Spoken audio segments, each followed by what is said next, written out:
नमस्कार साथियों, आप लोगों का स्वागत है गच्छेसी बायो क्लासेस में। पिछली वीडियो में हमने डीप सी फिशेस के बारे में समझा था। उसके हैंड राइटिंग नोट्स मैंने आपको प्रोवाइड कराए थे। इस बार मैं आपको ब्रीडिंग इन फिशेस के बारे में जो चैप्टर है एमएससी जूलॉजी का फाइनल ईयर में पेपर 3 में जो चैप्टर है ब्रीडिंग इन फिशेस, इसके हैंड राइटिंग नोट्स आपको प्रोवाइड कराया हूँ। इंट्रोडक्शन में देखिए क्या लिखा है कि फिश सीड का जिस समय कलेक्शन किया जाता है उस समय ऐसे फिशेस के सीड्स भी कलेक्ट हो जाते हैं जो प्रीडेटरी होते हैं। फिश सीड्स का कलेक्शन जो होता है वो जनरली रिवर्स की ब्रीडिंग ग्राउंड से होता है।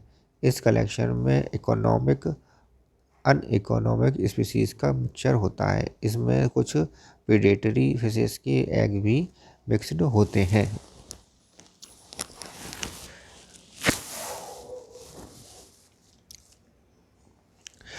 उन्हें अलग कर पाना काफ़ी डिफ़िकल्ट होता है, इसलिए कई ऐसे मेथड्स अपनाए जाते हैं जिनसे फिश सीड्स को आर्टिफिशियल मेथड द्वारा कलेक्ट करते हैं।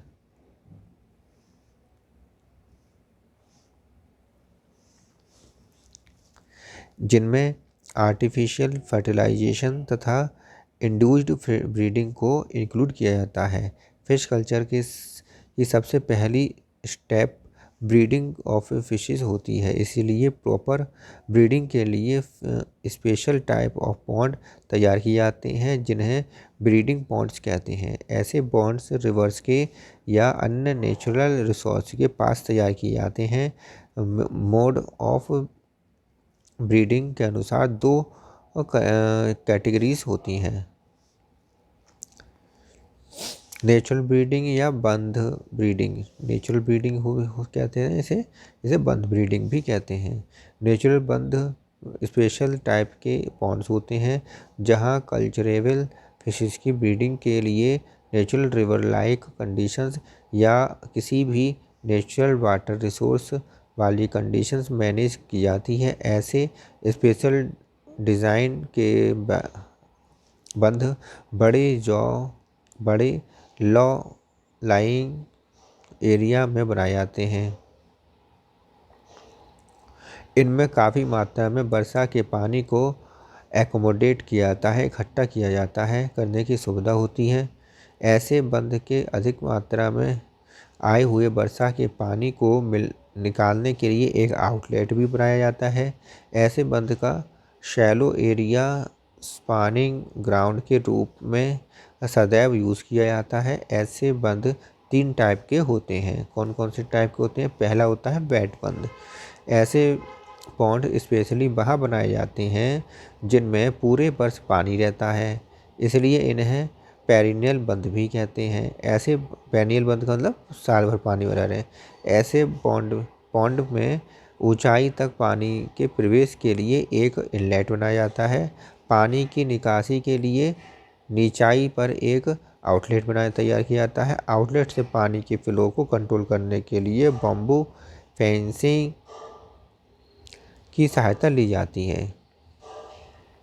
ओके, ये देखिए ये पॉइंट्स है, जैसे मोइन है, एम्बैक्समेंट, ये एम्बैक्समेंट है। बम्बू फेंसिंग दी हुई है, बम्बू फेंसिंग द्वारा ये आउटलेट बनाया गया है। ड्राई बंध देखिए, इस टाइप के पॉन्ड प्योरली सीजनल होते हैं। इसमें शैलो वाटर एरियाज होते हैं। इनके निर्माण में 3 साइड्स की मिट्टी की दीवारें तथा एक साइड में ओपन एरिया होता है। मानसून के दिनों में वर्षा का पानी इसमें भर जाता है और पॉन्ड्स को भर देता है, लेकिन मानसून के बाद यह 1 या 2 महीने में सूख जाता है। इसमें ब्रीडिंग हैवी शावर के बाद होती है। ऐसा देखा जाता है कि इसमें कार्प्स शैलो वाटर में माइग्रेट कर जाती हैं और कुछ समय के सेक्सुअल प्ले के बाद स्पॉनिंग करती हैं। एग्स को मॉस्किटो नेट्स के द्वारा कलेक्ट करके स्मॉल डिटैच और क्लॉथ हैपा में ट्रांसफ़र कर दिया जाता है। 3 से 5 दिन के अंदर फिश फ्राइज़ बन जाते हैं जिन्हें नर्सरी में ट्रांसफ़र कर दिया जाता है। 4 फीट गुणा 3 फीट गुणा 3 फीट रखा जाता है। नर्सरी का साइज इसका साइज क्या होता है? 4 गुणा 3 गुणा 3 फीट रखा जाता है। ये डाइवर्ट का डायग्राम है। ब्रीडिंग ग्राउंड दिखाया गया है, एम्बैक्समेंट दिखाया गया है इसमें, और हैपास दिखाए गए हैं।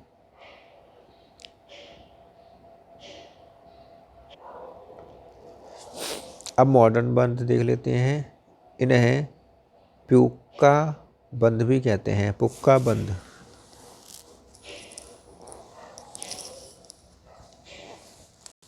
यह मैसोनरी राजमिस्त्री स्ट्रक्चर क्या होते हैं। इनमें लोअर मोस्ट लेवल पर एक स्लुइस गेट पाया जाता है।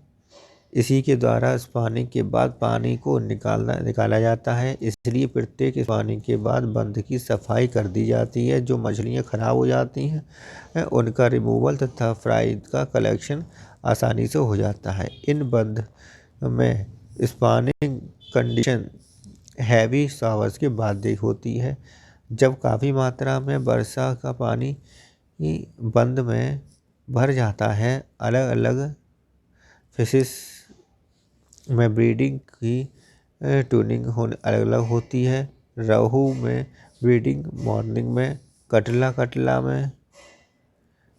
में दोपहर से शाम तक होती है। रोहू की स्पॉनिंग शैलो एरियाज में, कटला की डीपर वाटर में होती है। सेक्सुअल प्ले के दौरान मेल फीमेल की बॉडी ट्विस्टेड हो जाती है।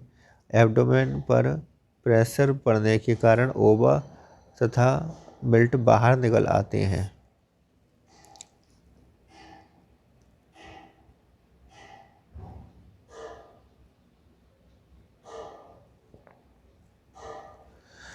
इंड्यूस्ड ब्रीडिंग जिस फिश सीड का ब्रीडिंग ग्राउंड से कलेक्शन करते हैं उसमें कुछ कमियां हो जाती हैं, क्योंकि इस विभिन्न प्रकार के फिशेस से एग का एक मिक्सचर होता है जिसमें कुछ एग प्रीडेटरी फिशेस के भी होते हैं। इसी को ध्यान में रखकर कुछ ऐसे तरीके खोजे गए हैं जिनसे आर्टिफिशियल फर्टिलाइजेशन द्वारा फिश की सीड को सुपर क्वालिटी प्राप्त की जा सकती है।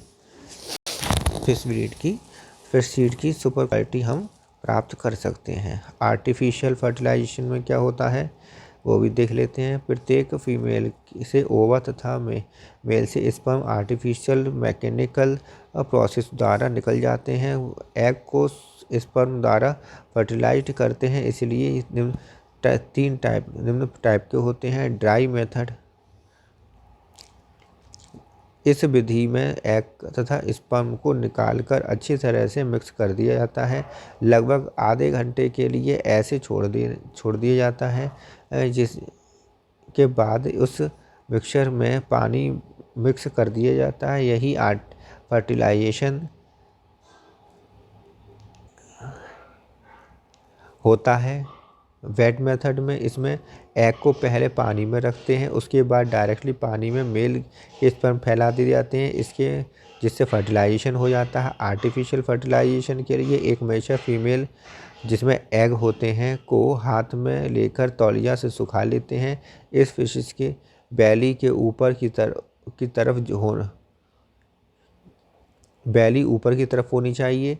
इसमें स्ट्रिपिंग सीधे हाथ से के अंगूठे से आगे से पीछे की तरफ करनी चाहिए, जिससे फोर्स के कारण एग बाहर निकल आते हैं। इस तरह से एग को सेपरेटली कलेक्ट कर लिया जाता है। ये एक मेल फिश को ऐसे पकड़ते हैं जिससे कि उसकी बैली नीचे की तरफ रहे, और जब अंगूठे से या इंडेक्स फिंगर्स की सहायता से स्ट्रिपिंग करते हैं तब स्पर्म को सेपरेट कलेक्ट कर लिया जाता है। फर्टिलाइजेशन एग का कराते हैं। फिर हम फर्टिलाइजेशन एग का करा लेते हैं।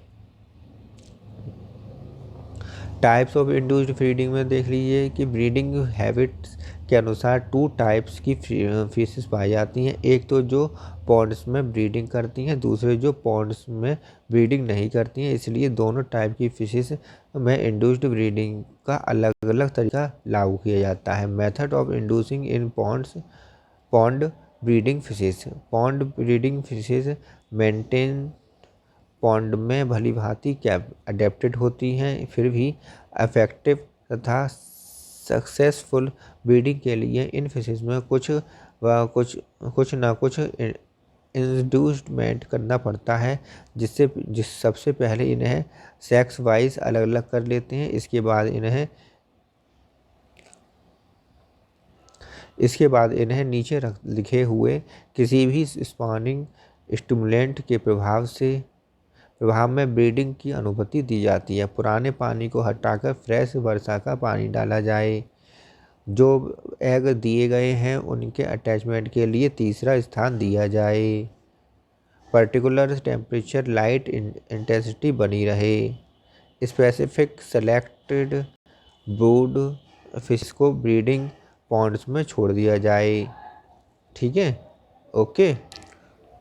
Method of inducing in different spawning fishes. जो फिशेस ऐसे Chinese carp, cat fishes, milk fishes जो कॉमनली पॉन्ड में ब्रीड नहीं कर पाती हैं, उनकी प्रॉपर ब्रीडिंग के लिए कुछ न कुछ ब्रीडिंग स्टिमुलाई की आवश्यकता होती है। इंड्यूस्ड बंध ब्रीडिंग, बंध में स्पॉनिंग कंटिन्यू तेज बौछार के बाद होती है, खास तौर पर जब बंध बरसात में भर जाता है।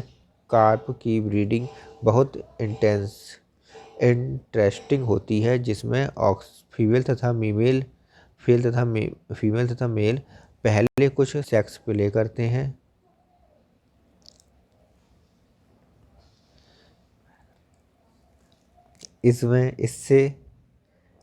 इसमें मेल फीमेल का पीछा करता है, अच्छा, तथा काफ़ी तेज़ी से उस पर पानी फैलाता है। इसके बाद वह फीमेल को पकड़ता है, जिससे ओवा रिलीज़ हो जाते हैं। इसी समय मेल स्पर्म को एग के ऊपर छोड़ देता है और स्पॉनिंग के बाद मेल फीमेल के कुछ समय तक शांत रहते हैं।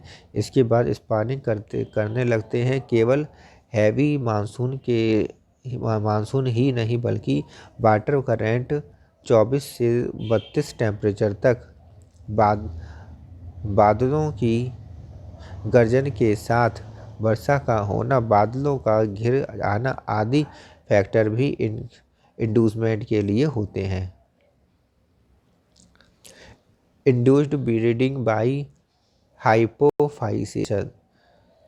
गोनेडोट्रोपिक हार्मोन FSH तथा LH जो पिट्यूटरी ग्लैंड से बनते हैं, गोनेड के मैचुरेशन और फिशेस के स्पॉनिंग में महत्वपूर्ण भाग लेते हैं। ब्राज़ीलियन ने सबसे पहले फिशेस में स्पॉनिंग को इंड्यूस्ड कराने के लिए पिट्यूटरी एक्सट्रैक्ट को इंजेक्ट किया था। यही तरीका स्टर्जियंस एसिपेंसर में इसकी ब्रीडिंग के लिए रशियन के द्वारा लागू किया गया था। USA में भी इम्पोर्टेंट कल्टीवेटेड फिशेस को ब्रीडिंग के लिए पिट्यूटरी के इंजेक्शन दिए जाते हैं। इंडियन कार्प का इंड्यूसमेंट पिट्यूटरी हार्मोन के द्वारा होता है। इंडिया में 1938 सबसे पहले डॉक्टर खान ने सक्सेसफुली मैमेलियन पिट्यूटरी हार्मोन को इंजेक्ट करके सिर्रेरा मेरीगाला को इंड्यूस्ड किया था। डॉक्टर चौधरी ने 1955 में इसोमस को स्पॉनिंग के लिए इंड्यूस्ड किया, जिसमें उन्होंने कटला की पिट्यूटरी ग्लैंड का इंट्रा पेनिटोनियल इंजेक्शन दिया गया था। रामास्वामी तथा स्वामी सुंदराराज ने 1956 में हाइड्रोन्यूस्टस फॉसिलिस तथा क्लेरियास बेट्रास्कस में स्पॉनिंग को इंड्यूस्ड किया था। इसके बाद तो कई कार्ब्स जैसे सराहना, मृगाला, लेवियो रोहिता, लेवियो बाटा आदि को पिट्यूटरी इंजेक्शन को एक्सट्रैक्ट दिए गए। आजकल यह टेक्निक कॉमर्शियल पर्पस के लिए फिश सीड प्राप्त करने का एक पॉपुलर तरीका है। पिट्यूटरी निकालने के लिए शाक के अपर पार्ट को किसी चाकू या बोन कटर से रिमूव कर दिया जाता है और ब्रेन को उठाकर ग्लैंड से निकाल ली जाती है, जिससे दो तरीकों से प्रिस्क्राइब करते हैं। एक तो रूम टेम्परेचर पर एक शील्ड ट्यूब में एब्सोल्यूट अल्कोहल में रखकर या फिर एसीटोन के द्वारा ग्लैंड डिहाइड्रेट हो जाती है तथा हार्ड हो जाती है। 36 घंटे बाद ग्लैंड्स को फिल्टर पेपर पर सुखा लेते हैं। शील्ड फिल्स में रखकर रेफ्रिजरेटर में रख देते हैं। शील्ड फाइल्स में रखकर रेफ्रिजरेटर में रख देते हैं, यहीं उसे स्टोर कर लिया जाता है। एसीटोन में 6 मंथ तथा एब्सोल्यूट अल्कोहल में ग्लैंड को ज्यों की त्यों बनी रहती है। इस 6 महीने तथा एब्सोल्यूट अल्कोहल में ग्लैंड ज्यों की त्यों बनी रहती है। इस काम के लिए जहाँ तक संभव हो फ्लैशी किल्ड फिशेस को ही लेना चाहिए।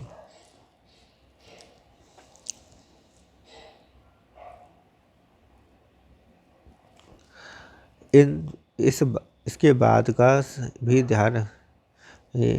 इस बात का भी ध्यान रखना चाहिए कि जिस फिश में ग्लैंड निकाली जाए वह फुल्ली मैच्योर्ड हो, हेल्दी हो। इस काम के लिए मेल और फीमेल दोनों को ही यूज़ किया जा सकता है। इंजेक्शन देने के लिए ग्लैंड्स को तैयार किया जाता है, जिसमें ब्रीडिंग सीजन में उसे एब्सोल्यूट अल्कोहल या एसीटोन में प्रिजर्व किया जाता है कर लेते हैं। इंजेक्शन देने से पहले ग्लैंड्स का वजन कर लेते हैं, उसे डिस्टिल्ड वाटर या 0.3% सैलाइन में रखते हैं। इसके बाद सस्पेंशन को सेंट्रीफ्यूज करते हैं तथा सुपरनेटेंट फ्लूइड को एक सीरीज में लेकर या तो इंट्रामस्कुलरली या कॉर्डल फिन में इंजेक्ट कर देते हैं। इस संदर्भ में कुछ लोग ग्लिसरीन एक्सट्रैक्ट भी यूज़ करते हैं, क्योंकि इनके एक्सट्रैक्ट की पोटेंसी 10 से 60 तक बरकरार रहती है। सक्सेसफुल इंड्यूस्ड ब्रीडिंग के लिए फिश को पहले से ही सेक्स वाइज छांटकर तालाब में छोड़ देना चाहिए और वहीं पर उनको आर्टिफिशियल फूड द्वारा फीडिंग करानी चाहिए। प्रॉपर आइडेंटिफिकेशन तथा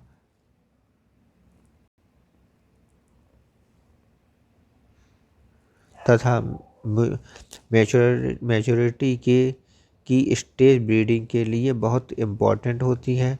बरसात के आते ही एक फुल्ली मैच्योर्ड मेल से स्पर्म निकलवाने के लिए उसके एब्डोमेन पर हल्का सा प्रेशर ही काफ़ी होता है, जबकि फुल्ली मैच्योर्ड फीमेल में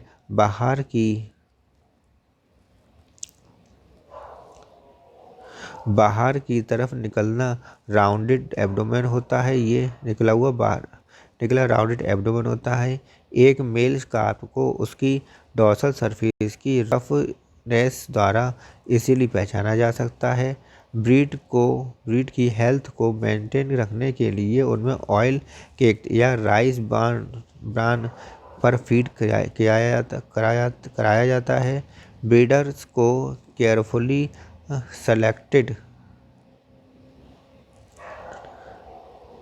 कलेक्टेड करके उनका वेट लिया जाता है, जिससे पिट्यूटरी का कितना हार्मोन इंजेक्ट करना है कैलकुलेट किया जा सके।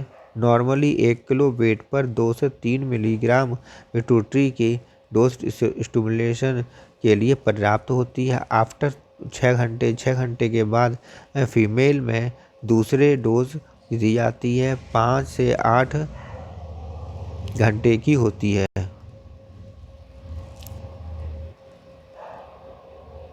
इसके बाद इंजेक्टेड मेल तथा फीमेल को क्लॉथ हापा में छोड़ दिया जाता है। क्लॉथ हापा को पॉन्ड में बम्बो पोल्स पर फिक्स कर देते हैं। ये हापा मच्छरदानी के कपड़े का बना हुआ एक रेक्टेंगुलर बॉक्स शेप होता है। यह सब तरफ से बंद होता है, जिससे ब्रीडर वहाँ से निकल ना सके। दूसरा इंजेक्शन देने के 2 घंटे बाद ब्रीडर्स फास्ट स्विमिंग करने लगते हैं। वे बेचैन होकर वहाँ से जंप करने का प्रयास करते हैं। स्पॉनिंग यूजुअली सेकंड इंजेक्शन के 3 से 6 घंटे के अंदर हो जाती है। हार्ड बॉटम एरिया में जहाँ फिक्स्ड हापा को यूज करना पॉसिबल नहीं हो पाता है, वहाँ फ्लोटिंग हापा बनाए जाते हैं, जहाँ जो बाँस पर एक सीरीज पर अटैच होते हैं। वह पानी की सरफेस पर फ्लोट करते रहते हैं। एग की हैचिंग आउटर हापा में होती है। ये मॉस्किटो नेट का क्लॉथ दिखाया गया है, जिसमें बाम्बू पोल पर ये दिखाया गया हैचिंग हापा।